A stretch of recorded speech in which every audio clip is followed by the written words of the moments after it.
une musique angoissante. Hein. Une musique très angoissante. Bonjour à tous, c'est Franck et Ronendil. Salut. Pour une vidéo de Legend of Zelda Phantom Hourglass sur la DS, bien entendu. C'est un jeu édité par Nintendo, développé par Nintendo. C'est de l'action-aventure, sorti en 2007. Sortie US le 1er octobre, sortie Japon le 23 juin, sortie Europe. Et bien voilà. On ne sait pas exactement, ce sera peut-être octobre-novembre, enfin pour l'instant on n'a pas de date. Peut-être octobre-novembre, mais on ne sait pas. Peut-être jamais. Non, faut pas exagérer là non plus. Si, peut-être jamais.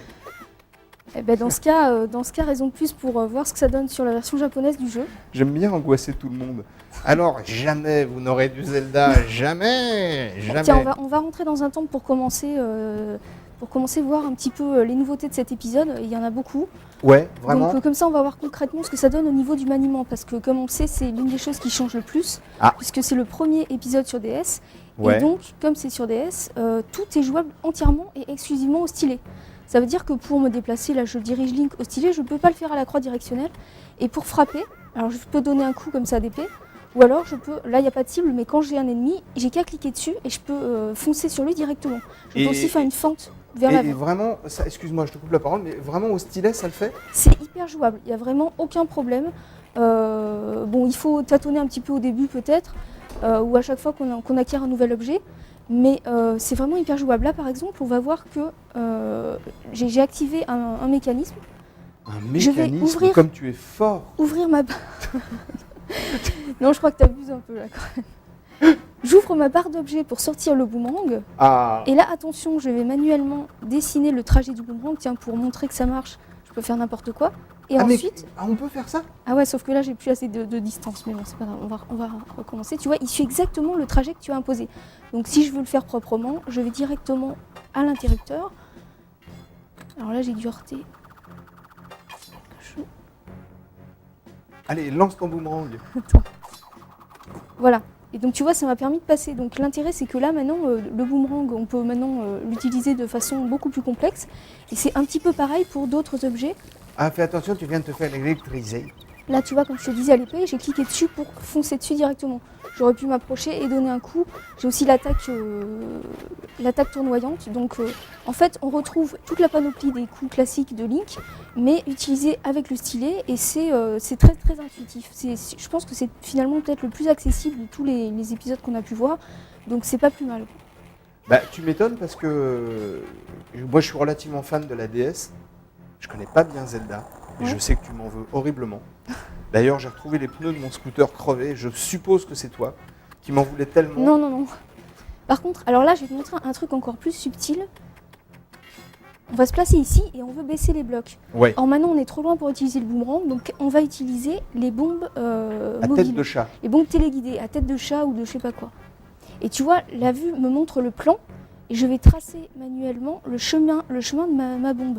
Alors il faut que je regarde en haut pour être sûr que ça va pas heurter un mur. Là, j'ai pas fait très attention, donc peut-être que je suis un peu près des parois. Donc on va voir ce que ça donne. La bombe est lancée. Mais non, apparemment ça le fait. Ouais, c'est bon. Et là, tout de suite, je clique sur l'écran pour reprendre le contrôle de Link et je passe. Et c'est quand même assez fort. Franchement, vraiment, c'est quand même assez fort. Donc ça, c'est juste un tout petit exemple. Faut savoir que le jeu est bourré d'idées de la sorte. Et que vraiment, du début à la fin du jeu, à chaque fois, on va de surprise en surprise. C'est vraiment, au niveau des idées, ils ont, je pense, de loin surpassé tout ce qu'on a pu voir au niveau des énigmes. Enfin, on voit qu'ils ont vraiment été inspirés et par la DS et par cet épisode. Donc, alors là, je ne sais plus exactement ce que je veux dire. Franchement, c'est vrai que ça a l'air jouable et on va encore me dire que je dis n'importe quoi, mais moi, je découvre à chaque fois. En plus, je suis relativement fan de la DS.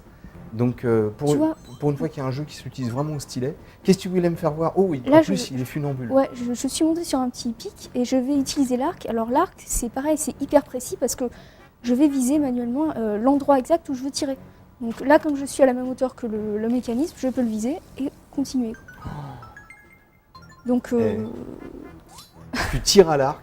Moi, je sais pas si c'est des bombes à tête de chat, je dirais plutôt qu'on dirait des souris. Oui, en fait, c'est ça, je pense. Voilà, tu es tombé dans un trou. Ouais, non, de souris, c'est pareil, avec le stylet, il faut bien penser que pour se déplacer, on peut aller lentement en laissant le stylet rapproché du personnage. Si on le met loin, il va courir. Donc après, c'est à toi de doser, tu peux faire des roulades. C'est même pas super jouable, c'est carrément génial. Non, c'est vraiment hyper intuitif, ça renouvelle complètement Le genre. Ouais, voilà, non mais c'est vrai, ça apporte beaucoup de... Et en plus, graphiquement, c'est pas laid. Non, non, ils ont réussi à faire une 3D, ils ont repris l'esthétique un petit peu de Wind Waker, puisqu'on sait que c'est plus ou moins la suite. Ouais. Donc, bon, évidemment, si déjà vous étiez rebuté par Wind Waker, c'est pas la peine. Mais par contre, ceux qui ont aimé, et je pense qu'il y en a beaucoup, ils vont retrouver tout à fait la même ambiance. Et puis, c'est vrai que sur DS, moi personnellement, je m'attendais peut-être pas à ce que ça passe aussi bien, quoi. Visuellement, je veux dire. Bah ouais, mais quand une sortie française, européenne, à quand? Alors, bah, non, mais bientôt, je pense qu'il faudra pas patienter trop longtemps. J'espère que tu ne nous dis pas d'âneries. T'imagines la déception de Bah, nos écoute, auditeurs? non, alors ce qu'il faut savoir, c'est concernant donc l'import, ceux qui pourraient pas attendre, faut quand même bien comprendre le japonais parce que dès le début du jeu, on va avoir des énigmes qui sont entièrement basées sur la compréhension des textes parce que tous les indices nous sont donnés sur des pierres, sur des stèles, tout ça. Donc si on ne comprend pas les textes dès le départ, on ne peut pas avancer. D'accord. Ah oui, donc il faut quand même assurer un minimum sa cacahuète parce que faut assurer le cachou quand même, quoi, parce qu'il y a vraiment de beaucoup d'indications de départ. Ouais, là Bon. d'ailleurs je sais même plus ce que je dois faire. Enfin c'est un palais que j'ai pas encore fait, donc je me suis un petit peu lancée là-dedans, c'était surtout pour montrer le maniement. On peut donc contrôler les mécanismes toujours. Qu'est-ce que tu penses de refaire une autre vidéo? Ouais, bah, ce serait pas mal de montrer d'autres aspects du jeu parce qu'il y a beaucoup de nouveautés, donc ouais. Ah bah écoute, on va pas se gêner.